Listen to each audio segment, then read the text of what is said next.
这个习近平总书记强调，这个绿水青山就是金山银山，我们就要把我们这个优势化为我们的产能，去实现更好的、更持续的发展，实现人与自然的和谐共荣。这是我们现在要建设新时代的有福之州，要建设这个高素质、高颜值的新福州、新福建。女士们、先生们，这里是我们福州的一个非常著名的景点，三山之一巫山。相传汉代何氏酒仙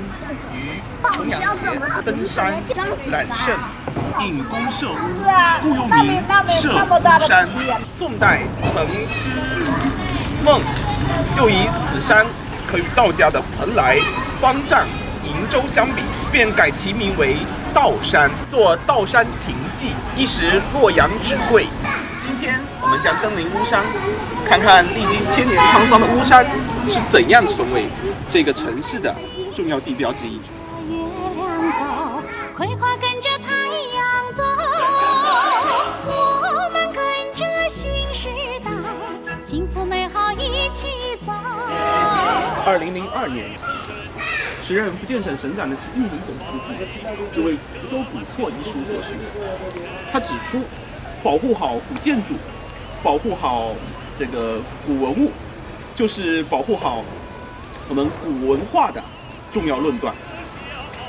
所以说我们要把我们的城市的文脉、根脉留住、记住乡愁。丝路连着世界，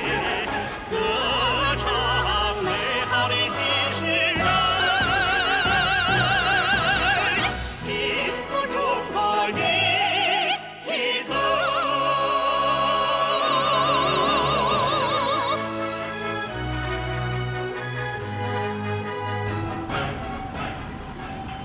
巫山是我们这个福州市民茶余饭后所这个喜欢到的一个地方。它这个地方呢，这个怪石嶙峋，然后树木也很繁茂，到这个冬暖夏凉的感觉非常的明显。它所体现的是我们城市的一种文化，就是我们现在城市建设当中讲求要留住绿色，要把绿色的环境留给我们的市民。其实我们现在的巫山的建设，它非常好的体现了这样的一种理念，我们这样的一种新时代的这样的一种城市的一种氛围、一种发展。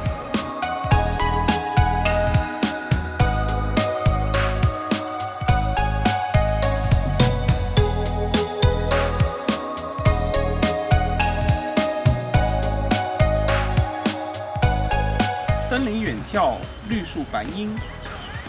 我们的巫山四周都是绿树青青，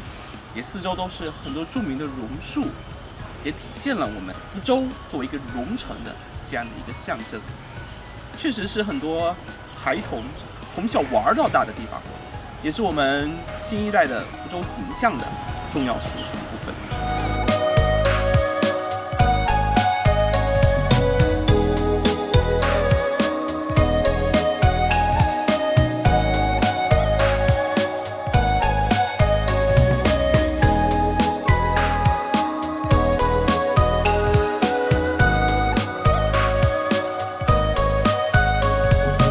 巫山有众多的摩崖石刻，也这个让巫山的风景变得格外的不同。因为我们巫山有大量的这个树木，有榕树，尤其是古榕树，然后又有这些人文景观，这些摩崖石刻集自然与人文一体。因此呢，巫山自古以来就是我们众多的文人墨客所喜欢来的地方。所以说，在自然与人文的交汇中，我们的人文景观也不断突出，最终成为了福州的三山之一。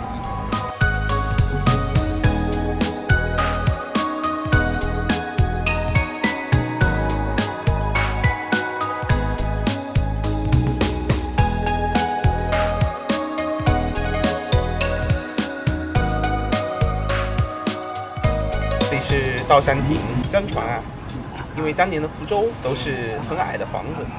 登临到山顶，我们可以远眺岷江山水一色这样的奇景奇观，因此呢，它就被列为了我们福州的36景之一。伴随着时代的变迁，我们房子越建越高，我们的36景其实也已经很难再现了。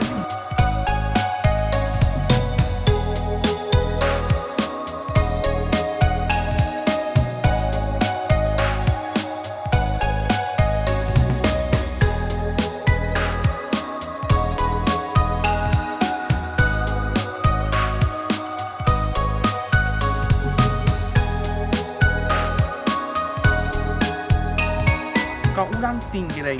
，50人说，所以古来讲啊，伊讲以前50技能，大家有讲这个人说的风口，但伊说你风口轻呀，再满多散写一好一代，以后这人说变得也不等于啊，也特别啊，但以后呢，这人说就过来送风满，就讲叫乌兰山嘅人，但面都别给。会便宜，踏到偏，直接技能装满加送满。有興趣，大家可以只下投入面都別記，面都別記。你哋就會歷史典故技能大，然後呢就會電影高轉高死嘅古來，就會種樣風水嘅，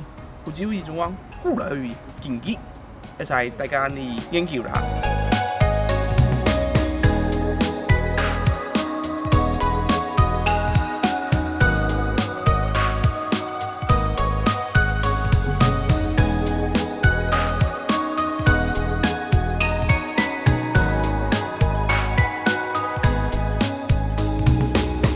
这里就是我们的石林景区，也算是较为新的一个景区了，就是巫山的较后面开发的一些景区。它这里主要是以一些奇石，还有一些奇树，这种长在石头上的树组成的这样的一个景观。当然，它这里的主要景色还是以榕树为主，具有探秘的色彩。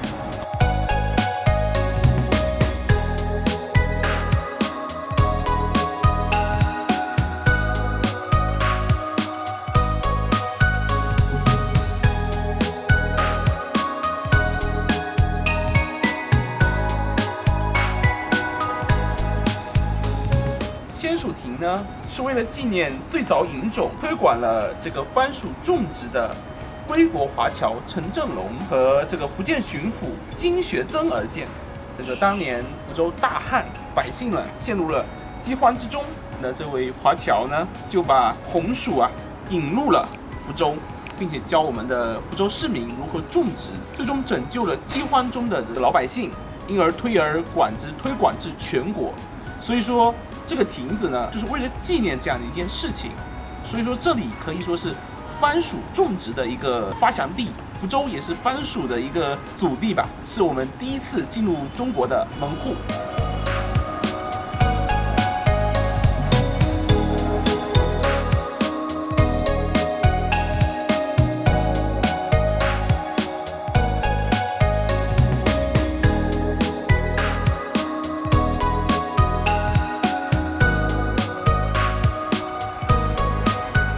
这里是向阳峰，它这里面向正东，与日同辉。我们古时候这个登顶可以看到这个岷江、乌龙江和马江三江汇流的这样的一个壮阔景象。这也是我们巫山的一个比较标志的一个顶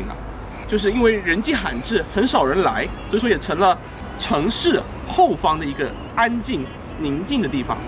现在是福州的下午5点半。华灯初上的福州展示了城市的夜景和风采。我们的荣氏摄影到这里也就暂告一个段落，谢谢。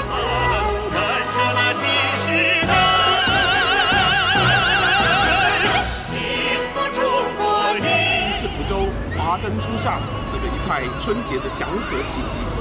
2020年的春节即将到来，这个我们即将推出一期以春节为主题的这个创作，敬请期待。